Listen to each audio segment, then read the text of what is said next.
Good morning, good afternoon, and good night to every single one of you out there watching this video. Welcome to recent gaming news. We have plenty to talk about. So, let's start. 2024 leaps, not only for having February with 29 days, but also for its increased layoffs happening across the gaming industry. Layoffs spread across multiple studios, even to those that are recently released with an amazing game. This new trend affects hundreds and studios bleed workers, but it isn't close to be the last headline about developers losing their job. To start off, PlayStation cut around 900 staff across multiple workforces. Studio Guerrilla, creators of Horizon, and Insomniac, developer of Marvel's Spider-Man, and even Naughty Dog, creators of The Last of Us, had to cut a piece of their workforce. Studio Guerrilla let go about 40 people. Insomniac confirmed a number of employees were let go through a Twitter post, though an approximate of how many is unknown. Naughty Dog lost 45 on staff. Though a small amount of employees at those studios were lost, at least the studios weren't closed down, unlike PlayStation's London studio, which was shut down. These layoffs and shutdowns are part of a worldwide workforce structure where PlayStation is trying to set a cutoff of 10% of its workforce. Some argue this is in part to the $10 billion lost on market value that was shared through the week after, during this week after a PlayStation investor meeting. It could also be attributed to the overhiring that happened during COVID lockdowns. Either way, it isn't a positive note for everyone losing their jobs. And other big studios are also slashing at their employee amounts. Here is a list of most layoffs occurring across multiple studios. We have Tech9, the studio behind Life is Strange Before the Storm and Life is Strange True Colors, and the Telltale series The Expanse, which laid off 20% of its staff. A lot. Supermassive Studios, a British game maker, cut off around 90 workers. Worst of all was from publisher EA. Collectively, from different studios, EA laid off around 670 employees. According to the CEO Andrew Wilson, this is just the path to make the business better. And he said, given how and where we are working, we are continuing to optimize our global real estate footprint to best support our business. Yeah, sure. With the billions they make from FIFA and Ultimate Team, whatever he says, I just hear a bunch of baloney.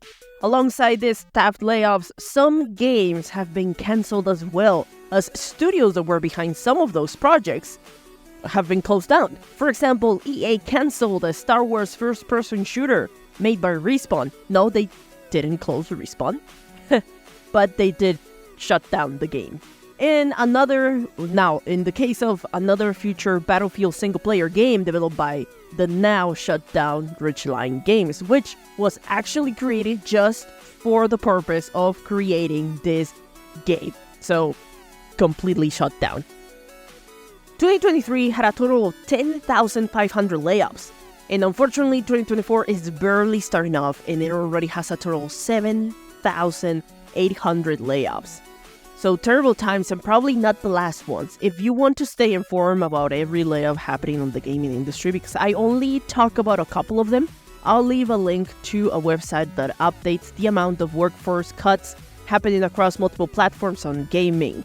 Write the link in the description below. Now, will this be the last on the trend? No, I don't think so.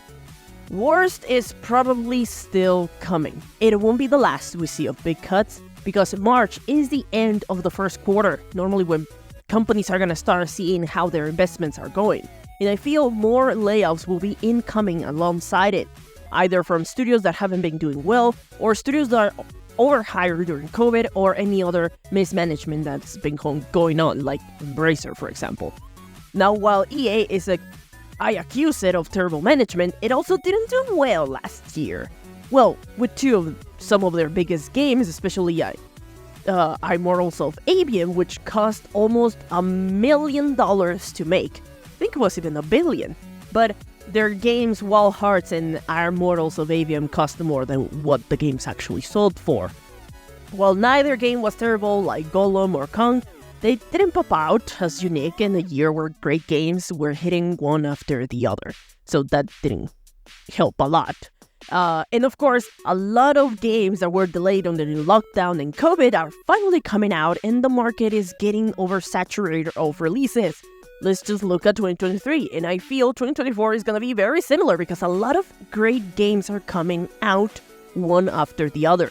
But I don't think it is the main problem, but it is contributing to it. Now, let's switch off from the bad news just to talk about some other final pieces of news really quickly because this video is already very long. So first, Embracer, one of the many blames of layoffs happening during late 2023 and some on 2024. The company, just to save itself from the magnificent gamble and other errors they committed last year, the publisher keeps either firing people or selling some of the acquisitions they made. This time, Embracer is selling Saber Interactive. Saber Interactive is creating its Star Wars KOTOR remake. Now, according to reports, a private group has already agreed to a deal, and I'll update later on as this continues to develop. Now, Remedy, creator of the hit Alan Wake 2, has acquired full rights to the Control franchise from 505 Games. This move made most likely to continue their plans to interconnect the worlds of these two video games. Now, the decision to acquire the rights grants them more creative freedom for the path they wish to take for the franchise.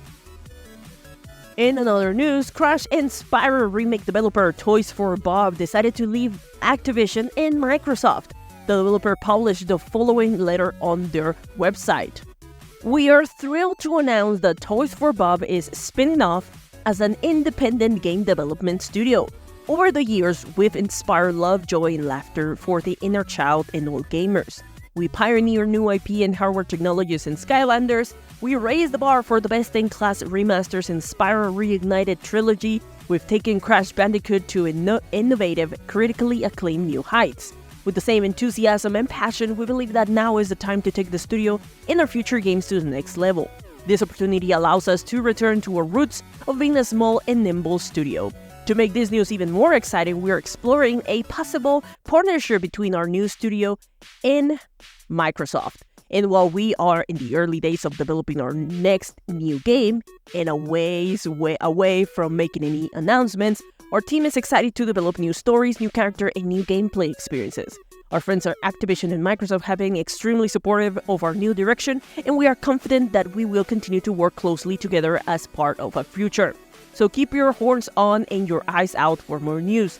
Thank you to our community of players and always supporting us through our journey. We can't wait to share updates on our new adventure as an indie studio. Talk to you soon." I mean, after what's been happening with studios owned by a bigger umbrella, Toys for Bob thought it was better for their own development as a developing studio to go at it by themselves. And I don't blame them. I mean, either way, they're gonna do excellent because they've done excellent work on their games and the new change-ups for Spyro and Crash. Now, they will continue to work on games, though it's gonna be a while before they announce anything. But with the possible partnership with Microsoft, which I think most than likely will happen, because, I mean, Microsoft kind of has the rights of those games, so they kind of need each other, the studio will have a step ahead on their new endeavors. And, I mean, cheers to the studio.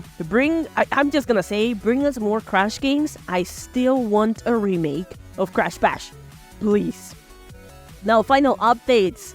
And I'm just going to talk about this because I'm currently still playing Helldivers 2 and I'm super excited to be playing it. So when I see news about the game, I get excited. But Helldivers 2 evolves into better spaces. Its server connection issues are improved and you no longer have to wait for a super long queue to get into the game. Apparently, and according to the CEO, they have moved on their servers from a player limit around 400 to 900 players. Alongside that, developer Arrowhead Studios shared on social media that their focus is back to creating content for the game instead of solving issues. In a recent video, it was showcased that the game will receive a new type of offense improvement for players. And I mean, this is going to be necessary because the war is being lost, or it has been. We have been losing the war against the automatons. And the developers are about to give us players access to a playable mech that might tip the course of the war in favor of Helldivers, and I'm super excited for it. Again, if you haven't tried the game, give it a shot. It is incredibly fun. But that's all for this episode. What are your thoughts on this gaming news? Let me know in the comment section. I'm the Honey Badger, and I love to talk about everything gaming, from news to games. If you like the video, remember to leave a like and share. It really helps. Don't forget to subscribe. See you in the next video. Keep on gaming.